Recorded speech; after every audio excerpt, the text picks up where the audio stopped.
Thank you very much to the festival. Thank you very much, everybody, that you are here for being with us. Welcome to this session about the name is Quixote, Don Quixote, Tilting at Windmills.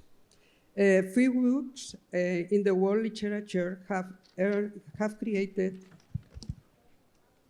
an image as strong as Don Quixote, fighting the windmills. At first, the scene is comic, but it soon becomes a powerful metaphor. It speaks about idealism, about imagination, and about the conflict between how the world is and how we wish to be. Don Quixote is often read as a parody of chivalric novels, but is also much more than that. It is a reflection on reality and illusion, on reason and madness, and on the disturbing idea that sometimes too much reality might also be madness. This is why Don Quixote does not belong only to Spain. It has traveled across cultures and centuries, and it still speaks to us today. Today, we are joined by 4 speakers who approach Don Quixote from very different perspectives. You've heard how they are presented here. Gurcharan does. We know that he's deal with, now he's working, he told me yesterday, with the Bhagavad Gita and the Dharma, and you said that Don Quixote influenced you very much in your outlook of life. Well, listening to you, Pepa, about when you she read my biography, it sounded like I had a pretty quixotic life. A philosopher at Harvard becomes a CEO and becomes a writer. Anyway, no, yes, I'm working on an AI book on the Bhagavad Gita. And Don Quixote, Bhagavad Gita, and AI all wrestle with the problems of identity, the self, authenticity, what is real, what is unreal, and of course the question of ethics and dharma. So there's a connection, and today we are living in the age of Trump, and it's an age when the world has lost its ideals. The world of the last 80 years of order, rules, has unraveled in just 1 year. And so I think it's time for a hero like Don Quixote, a tragic hero, to come into this disenchanted world and remind us, about ourselves. And so in this, let's imagine in this cynical world of Mr. Trump, where might is right, comes a tired old man on a tired old horse, but dreaming still of a world of right and wrong, of ideals. And also, let's go back to a battlefield in ancient India, in Kurukshetra.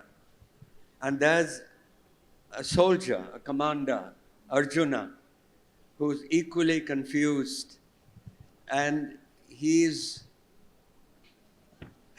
realizes he has to kill people, and everybody's going to die, and people, all his relatives and his friends that he sees on the other side of the battlefield also will have to die.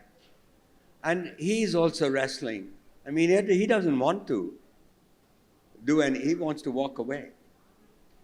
And so I'm drawing the parallels in that world where he too wants to do the right thing. And the most original insight of the Bhagavad Gita is the notion of nishkam karma, which is acting without personal reward. Don Quixote acts like that, And the message that Arjuna learns is to act like that. But central is the notion of acting. That we have a very wise audience here of super intelligent people who have access to the super intelligence of AI today. But the bias of these two men is a bias for action. So this is a story, this is a story of how to live in a cynical world with ideals. How to live. Thank you very much, Gurcharan.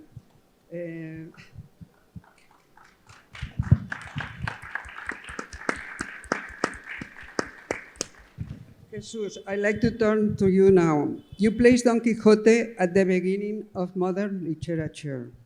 In El Encuentro, the encounter between Cervantes and Shakespeare, you imagine a dialogue between the two writers standing at the beginning of modernity, right? Yeah. What's striking is that Don Quixote is not only a reflection on idealism, but also a deeply self-aware literary experiment, a novel that it knows it is questioning its own forms. So my question to you is, do you see Don Quixote as a farewell to epic ideals or as the invention of a new way of understanding fiction and the modern self? Thank you, Pepa. Thank you for being here. Well, what I see Don Quixote is, is a paradigm of a genius creation that turned out to be the beginning of the new era into the narrative. Inventing the modern novel. And I like to think that it was a collective landscape who Cervantes described, but it was us, the Spanish people, who invented the modern novel. But Cervantes has the genius to put it on the paper and to start with it. He was just like pointing all this Spanish soul into an universal aspiration of idealism.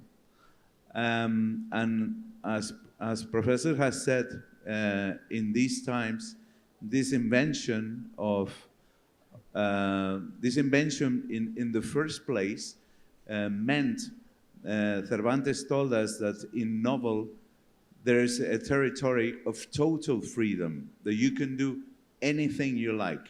So it's such an invitation for writers afterwards to enter in this territory of total freedom that nowadays we haven't explored even enough of what he offered to us. Total freedom is a battle for a writer, is a battle for any creator to spend a life. And there is also the invention also of irony in the novel. So you don't really know whether you are into the territory of reality or ideals. You never know. So this is a kind of this is a kind of what they call it. Javier Cercas calls punto ciego. It's like a blind point that you never get to. So the novel is always made into questions, not answers. It doesn't need to get answers. We need answers today in terms of ethical things, and Quixote has a very strong ethic positions, for example. And what is said in the trying times of today, in the new fascist era of today, we need these ethical questions and these ethical points that Quixote gives, for example, to Sancho when he is appointed by the Duke to govern Barataria. And the advices he gives is not the advices we're seeing today on these autocrats and these fascist people in power. The first thing he says is to be aware of yourself. I mean, to know yourself better, to know yourself deeply in order to be humble and to be wise to govern. So is this what we're seeing today? Not at all. So it would be great and it would be nice for all these, people who try to oppress us now, not to govern us, but to oppress us again, like it was in the past times, to see and to read all these things and all these ethic solutions he gives to the world. Thank you, Jesus.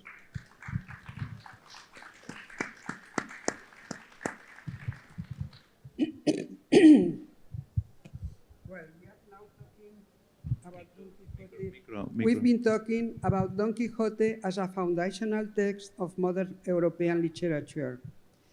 Now I want to talk to you, Guillermo, because your work takes the novel even further, out of the page and into the stage, and also across cultures. In your project, The Making of Kijote Kathakali, Don Quixote enters a radically different aesthetic and a narrative tradition rooted in epic gesture, codifying movement, and visual intensity.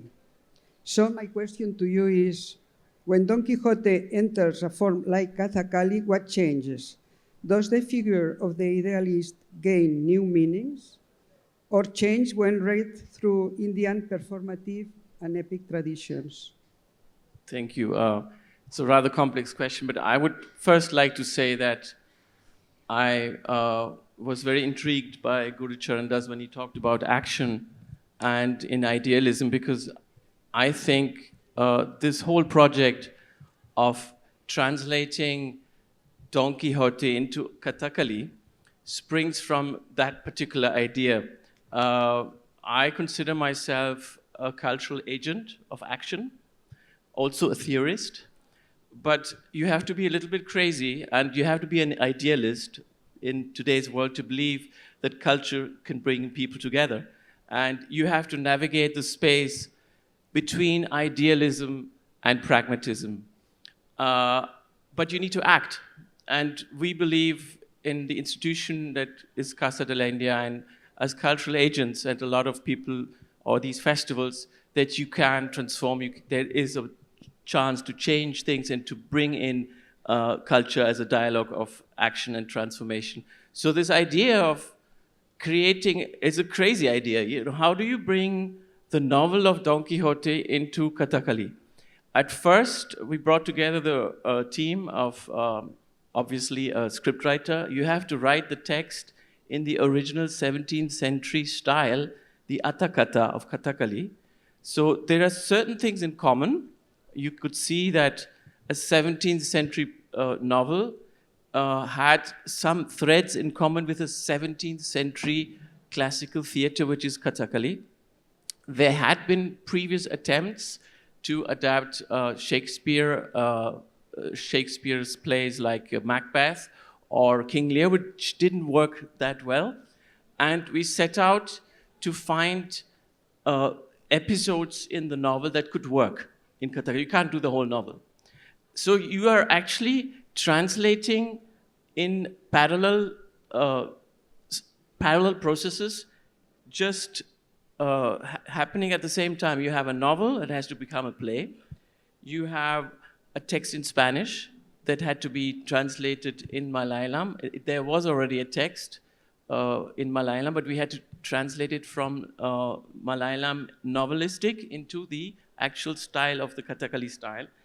And then the third translation is you had to translate the classical form, which initially became a 3.5-hour play for Indian audiences in the classical style, into a modern contemporary theater play, because that was our ultimate aim. We wanted to translate the Don Quixote for an audience that world audiences could understand, not just audiences in Kerala. So eventually, in this idealistic idea, and we found the perfect character. He looked exactly like Don Quixote. This is Nelliot.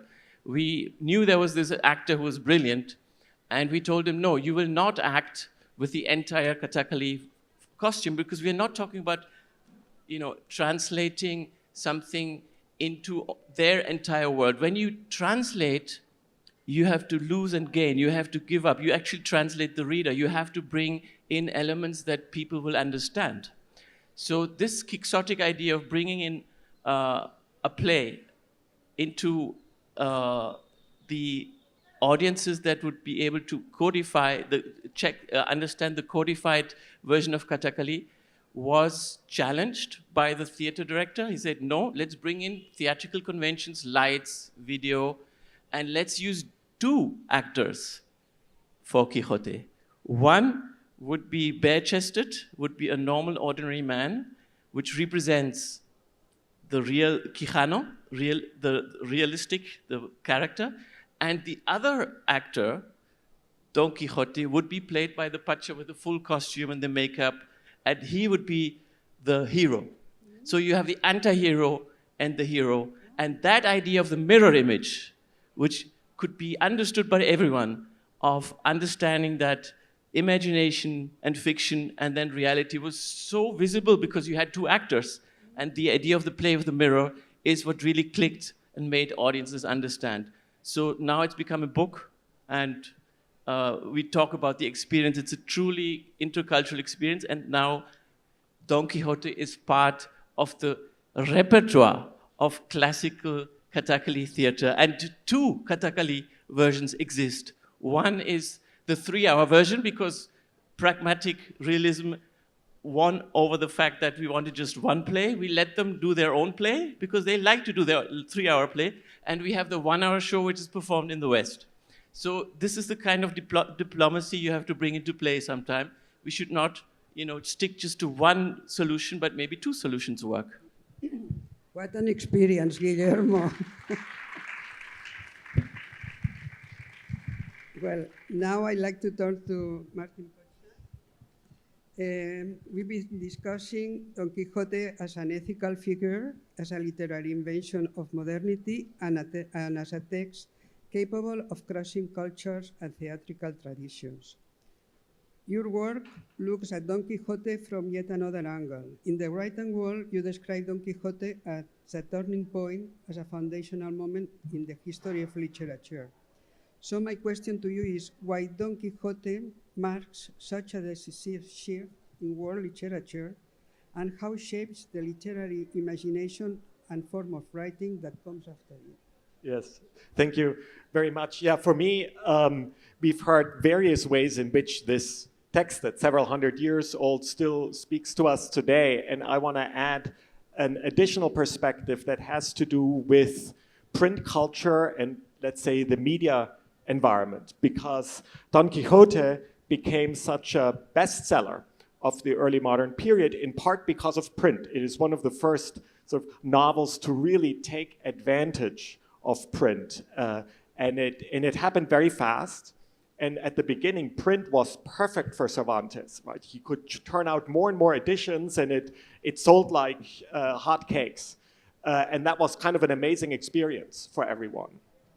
But after this first moment of enthusiasm for this new print technology, an interesting twist emerges, because suddenly there were pirated copies that were making the rounds, and it became clear that while this new world of print was great for authors because they could reach lots of audiences, it also made clear that they didn't have control over the means of production, so to speak. So there was no real copyright protection, and printers could just basically flood the market with pirated copies. So that was kind of a sobering moment. And then there was another twist to the plot, because very soon, because Don Quixote was so popular, audiences demanded a sequel. And an anonymous author, without any authorization, published a sequel. And Cervantes, of course, was furious, but there was nothing he could do because the anonymous author claimed that Cervantes didn't own the figure of Don Quixote, and in any case, the public demanded a sequel, so it had the right to a sequel. So what did Cervantes do? He did the only thing in his power, namely he wrote the damn sequel himself. So this is how the second part of Don Quixote came about, and he worked furiously, and in just 1 year, he produced the sequel.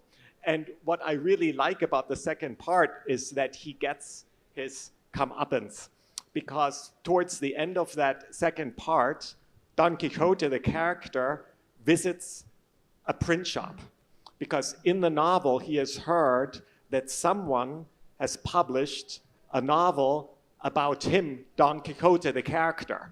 And so he wants to look at the print shop and see how that works. And there is a wonderful description of the print shop in which Don Quixote, the character, asks all kinds of pointed questions to the printer. How do you own this? You know, is this something you have written? How do you own my life? And so basically tries to create a send-up of this entire new print culture.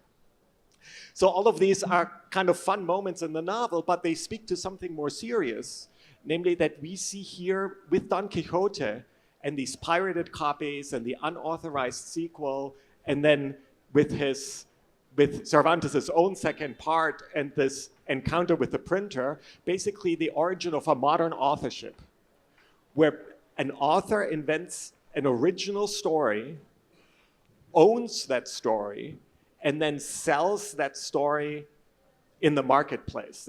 That seems like very normal, very natural. This is how literature functions in our world. But this is actually something relatively recent, something only that comes into being with the modern world, with print, that you have these individual authors and ownership of these stories, prized originality rather than imitation. And all of this intersects in interesting ways with print culture. So when I bring all of this to the present, I think that it's interesting that with the internet and maybe with AI, and this is why I'm so interested how you connect Gurcharan, Don Quixote to AI, I think that print environment of the Gutenberg world, in which authors own the stories and sell the stories and distribute them through print, is sort of coming to an end, or it's in some sense changing. And I don't know what conception of authorship we'll have in 20 years. So that's sort of my media studies or print environment approach to Don Quixote. Thank you very much, Martin. I would like to go to Gurcharan, maybe to ask him. Yeah, well, I'll come to your question about Don Quixote and AI, but you know, listening to all of you and thinking about us today, there is something in all of us which combines both the idealism of Don Quixote and the realism of the world. And we spend our lives trying to negotiate between making a living in the real world and then making a life in our world of ideals. And so the character of Sancho Panza, who is the partner of Don Quixote, is what really interests me, because he is us. You know, he's sort of caught in this ironic moment and looking at this man who sees a windmill and thinks it's a giant. He sees an inn and he thinks that's a castle, who sees a barber's basin and thinks that's a knight's helmet. What is this guy up to? And I think that's sort of our dilemma as well, of a degree of confusion when we all have ideals, but these ideals also go wrong, as they do in the case of Don Quixote. You know, Mr. Trump has been brought into power because our wonderful ideals that we had went too far sometimes. They led to a globalization. People lost their jobs as a result of that. And also the fact that this woke culture, which offends people actually, things have gone too far today of political correctness. And when I think of also in the Bhagavad Gita, you know, the Bhagavad Gita is also set in a time of confusion, that you have the Bhagavad Gita is trying to wrestle with the world of all the Brahmin rituals of the Brahmins, thousands of rituals, and also the gods, 330 million gods. And it's trying to find a simple answer for Sancho Panza, for the common Aam Aadmi.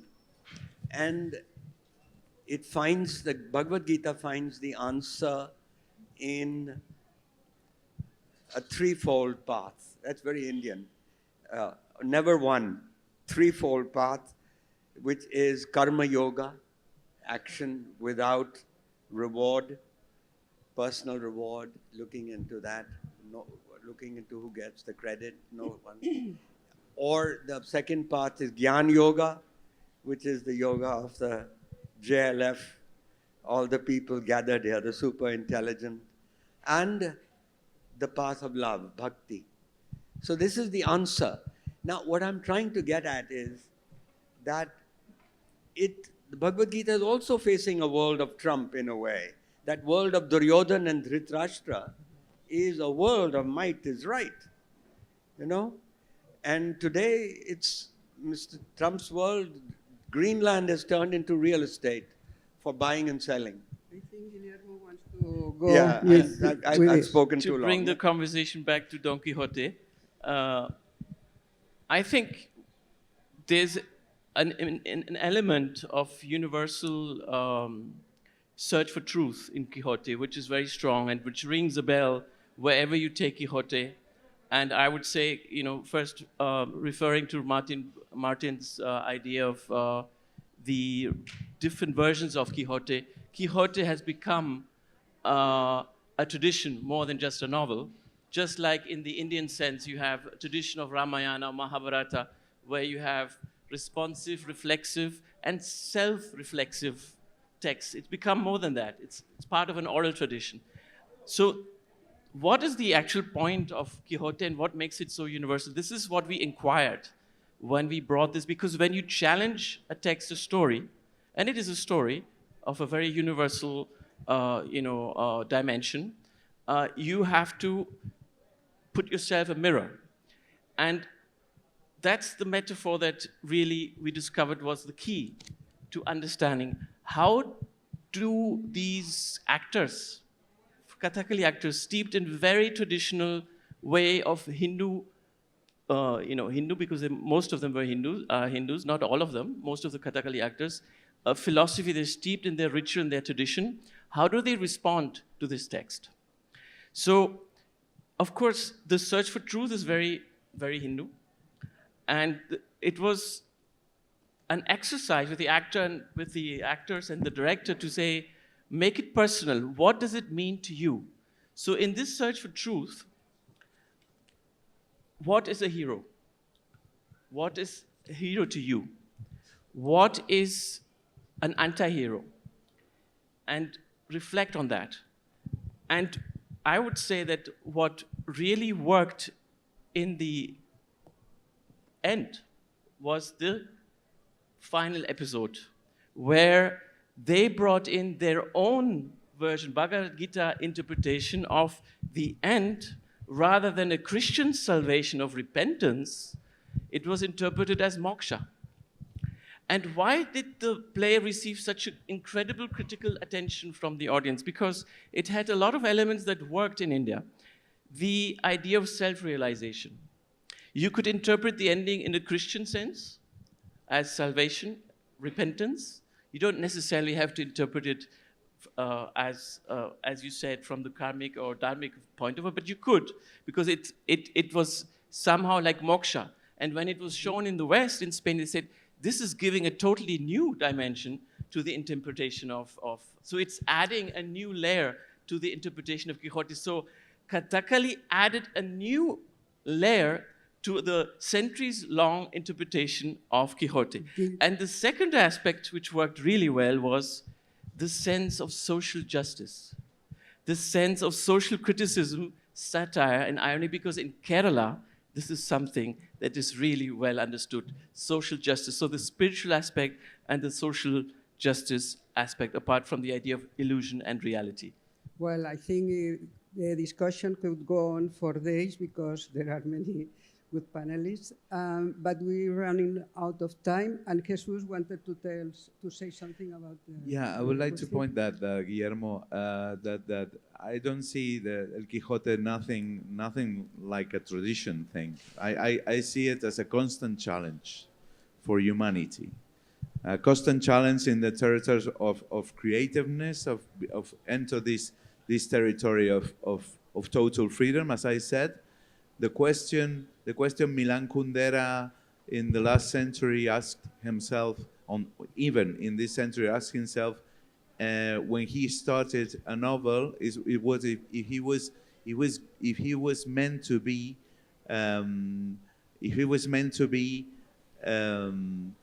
faithful to this Cervantes world he created.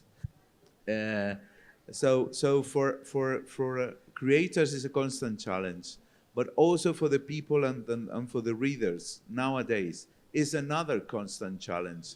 And we have to take parts, and we have to take parts in these times of evil and good, because we are in a situation of choosing between evil and good, as we were in Europe in this same situation in beginning in choosing these two paths as well. We have to take El Quijote as inspiration for the good, not for the bad, and not letting him go into the other side, because there are people who try to reread and make a manipulation of all these things of idealism, and we have to get very clear that it's not for them, it's for us in the good side to fight for this idealist commonness and collectiveness of good and idealism and justice for all,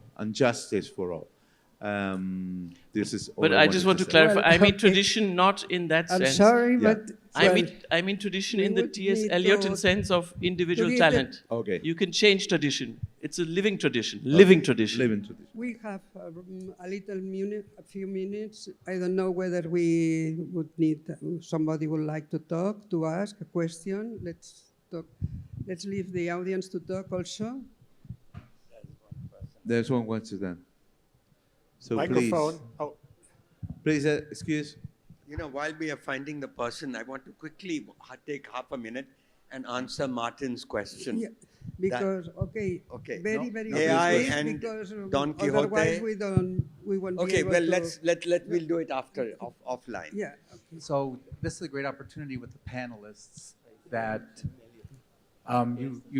you talk about Don Quixote from an academic point of view, We and cannot hear. what I think is important for the audience. I'm not one of the super intelligent people here. I'm sure they're around, but I've read Don Quixote, heavily annotated, heavily footnoted, and it is a hill to die on. To consume it, it's a hill to die on, and you have to be very dedicated to that. So my question to the panelists, I think, is more important than what you all have been talking about, which is how do these attendees consume Don Quixote? Because it's very, very difficult to do. So what is your advice to a layperson on how they approach Don Quixote how they consume it, how they interpret it, how do they get through it from beginning to end without skipping pages because you don't understand what they're talking about. What's your advice to people to how they consume it, to go from saber to konather, right? Knowing a fact to knowing about something. That's my question for the panelists. I did, and I think you're absolutely right. It's very, because we've had various panels here about how hard it is for younger people to read long texts. Don Quixote is a very long text, so how do we get people to read it and interact with it? You talked about skipping, and I think actually one of the interesting things about Don Quixote is that it's so episodic. I think it's actually fine to skip. And there are all these interpolated tales that are sort of discrete units and sections. I think it's actually not a text that absolutely requires you to read through from beginning to end. So maybe we should be comfortable with chopping it up into different parts and to saying you can read it episodically. It's maybe like a Netflix series and you can sort of read it that way. Maybe that would be a way of making it more approachable rather than confront people with this kind of one huge 2-volume text. It's a bit like the Mahabharata. Yes. Nobody can ever read it in even 1 year or one lifetime. So you do it in small bites, small chunks. And with the same There's a new translation that Norton published that I think is that's very good. So there are always new translations that are coming out into English, and there's a new one. I don't know whether it's out or it will be out very soon with Norton. I would say with the same will that Cervantes wrote it, with total freedom, with total freedom eyes, in order to find there, this surprise that you will find yourself laughing, you will find yourself crying, and you will find yourself with very deep ethical answers to life. It's like a window. You just want to be inside this world of fiction. And once you're inside, absorb the characters, and you just be part of that world of fiction and imagination. Just jump in. And just be clear, you will have fun. Yes, you will have fun. Who else? Another question? We Yes, have time for I have a or question. two. I have a question.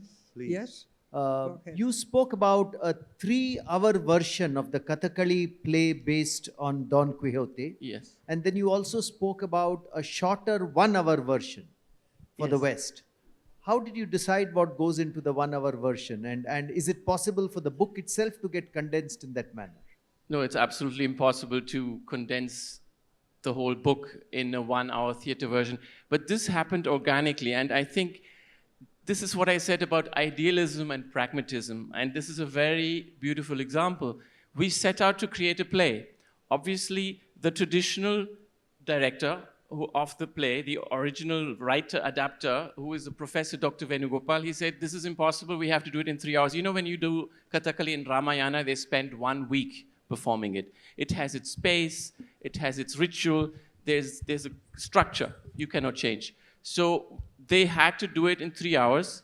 We said, it's impossible from a commercial point of view to sell a story that's 3 hours long. We cannot sell it, we cannot show it in your, we could, of course, but we want to make it, we need to translate it one step further. And one step further means, let's take this 3-hour show. It happened in parallel. We did not intend it to be like that. We let the 3-hour version exist. This is the version they're performing now in India, and this is the version that's part of the repertoire of Kathakali. But at the same time, we wanted to create a modern theatrical version which uses lighting, which uses videography, which uses voiceover, which uses slightly different placing of characters. It's a contemporary, modern, theatrical play. And this wanted to also make a point that you can do that with classical forms, respecting the original form. And that's the version that went to Mexico, Brussels, everywhere. And people loved it, and they really understood it, because we are using the language of modern theater. And this is so important when you do a translation. You have to make it readable. You can do a very literal translation of a text, nobody will get it. Or you can go beyond and understand in the Ramanujan sense, that you have to translate the reader. This is what we tried to do. And we did not intend it to be like that, but pragmatically, we had let both versions exist, and one is the version that toured around the world, and that's on video. And the other version, the 3-hour version, you can still see it in India if you go to Kerala. Okay, thank you, Guillermo. There is only time for a very last question. I think this gentleman wanted to have a question.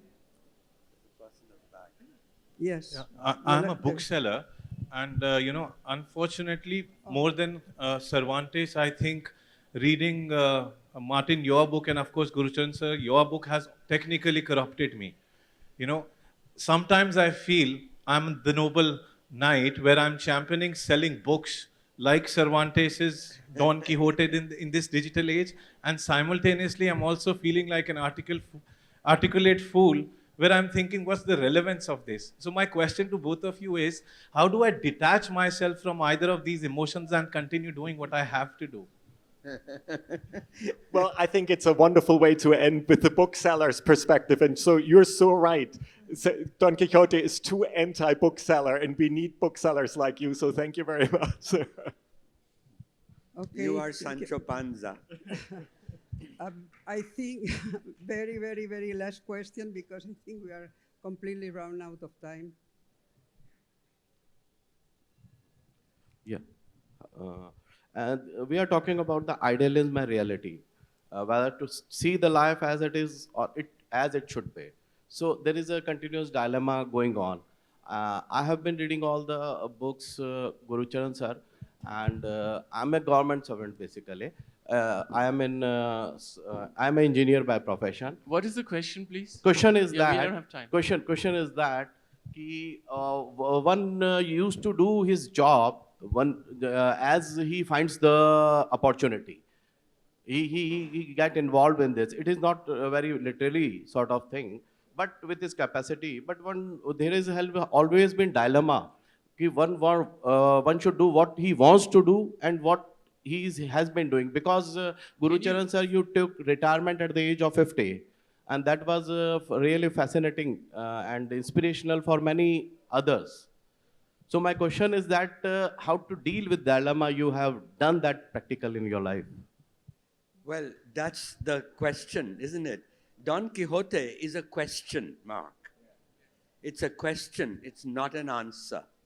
And I'm still asking that question about myself, And so I think it's for all of us.